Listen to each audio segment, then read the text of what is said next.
Hey YouTube, welcome back to my channel. Today we're going to solve the lowest common ancestor of a binary search tree. So we're given a binary search tree. We need to find the lowest common ancestor of two given nodes in the binary search tree. So let's look into an example for the definition of LCA.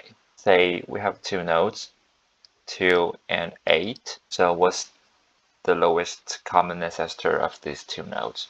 So we start from the root node and we see that the node 2 is smaller than the root node 6. So we will go to the left subtree and we found the 2.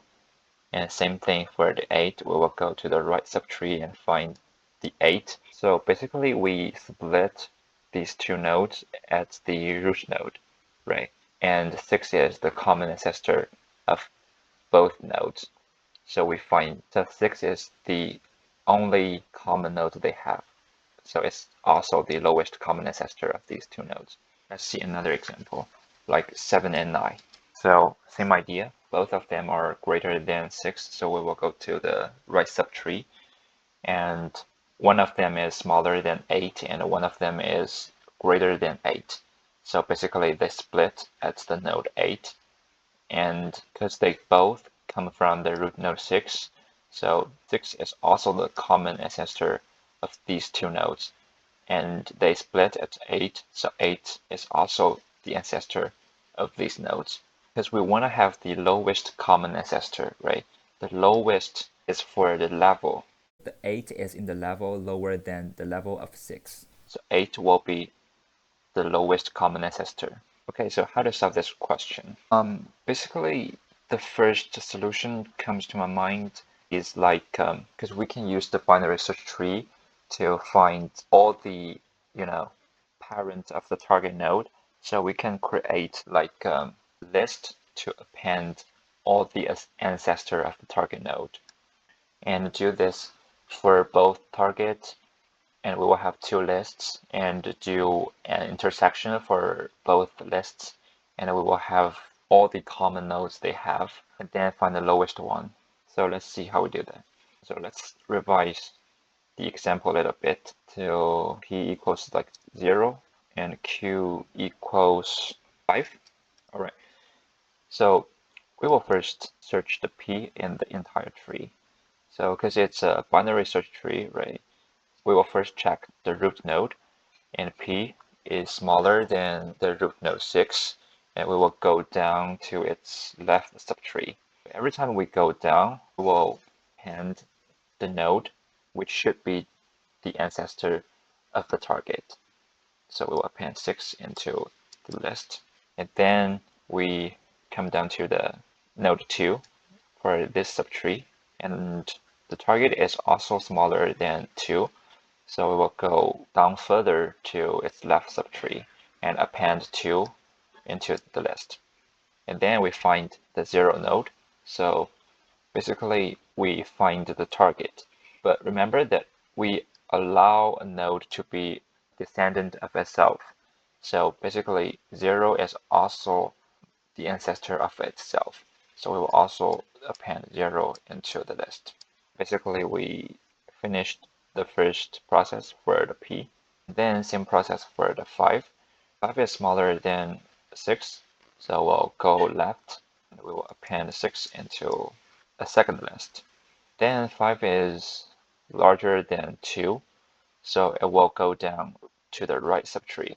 So whatever you go left or right, as long as you go down, you will append the root node into the list, because you didn't find the target yet.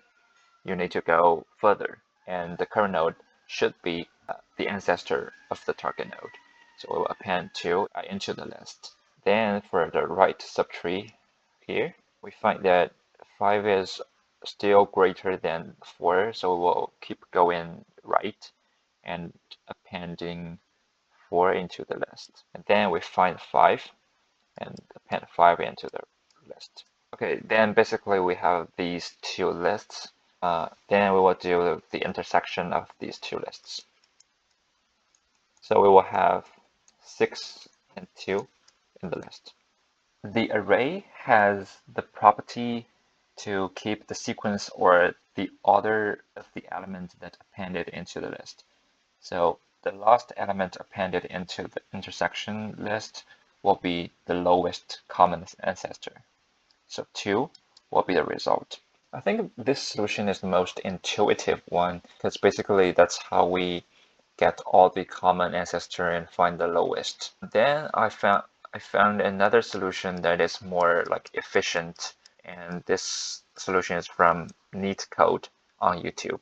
So basically what they're doing is process two target nodes together, and the key is to identify where they split.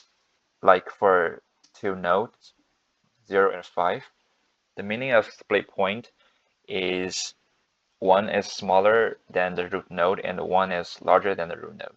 So basically at the node 2, P is smaller than 2 and Q is larger than 2.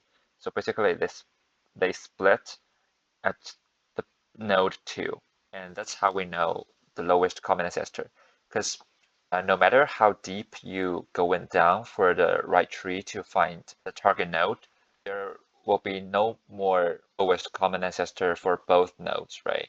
So the split point will be the end of the iteration. And one edge case is that what if the P equals 6 and Q equals like 8? So in this case, basically we didn't split two nodes, right? Because P equals the root node and Q go to the right subtree.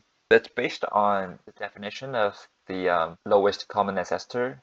We allow a node to be a descendant of itself. So 6 is the descendant of itself. So the lowest common node should be the 6. So basically the condition we identify the lowest common ancestor is that if both nodes are not coming down to the same part of the tree, which means both nodes are smaller or greater than the root node, they will go into left or right together and to continue their iteration. Or if either of them equals to the root, or they basically split at the root node, we will identify this point as the lowest common ancestor. Because we are using a binary search tree, so we're only gonna have to visit one node for every single level in the tree. So in this way, the time complexity will be not O(n), but to be O log n. And for the space complexity for the solution 2, so it will not require extra space. So the space complexity will be constant, O1. But for the solution 1, the space complexity will be like On. So by contrast, solution 2 is more efficient. And we will see how we implement this in code. All right, let's code it up. So basically, we will just use a while loop to iterate the root node. Remember, we said in the drawing, the condition will be if the value of P is greater than the value of root and the value of Q is greater than the root value. So in this case, we will go down to its right tree. So in this case, two nodes both go down to its right subtree. So we will update the root to be the right child of the root. So basically the same case for the left part. If the value of P is smaller than the root value and the value of Q is smaller than the root value, we will go down to the left subtree. So any other case, say the split at this root node or one value of the node is equal to the root node, we will all identify that this root node is the split point and return the root. So we don't need to have a return outside of the while loop because we will always find the root node that have the lowest common ancestor. So basically we finish this and submit our code. Basically we solve this problem. All right, so let's take a quick look about the solution 1. It's not so efficient, but it's more intuitive because we record all the common ancestors and find the lowest one. So as we said in drawing, we will have two lists to store ancestors of two target nodes.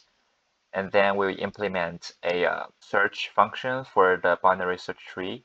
So basically, every time we search in a subtree, we will first append its root node, because whatever you find the target equals to the root, it should be added into the ancestor list. Say if the target is like 0, when we search the whole tree, we will append this root node and going down to the left. And for 2, we will append it and going down to the left.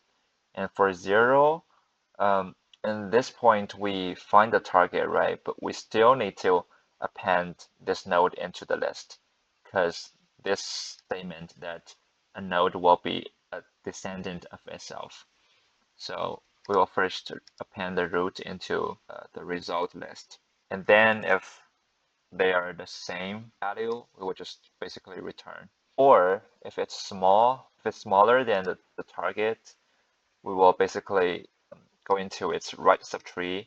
Otherwise, we will go to the left subtree. Basically, we use a recursion way to implement this. So we will conduct this search in binary search tree twice for P and Q, and have two global variable to store these values and do an intersection for both lists. and return the last value in this list to identify the lowest common ancestor. It's not that efficient, so we will not implement this step by step, but just demonstrate a basic idea of how we did it. And after we submit code, the memory was not so efficient, but it works, right?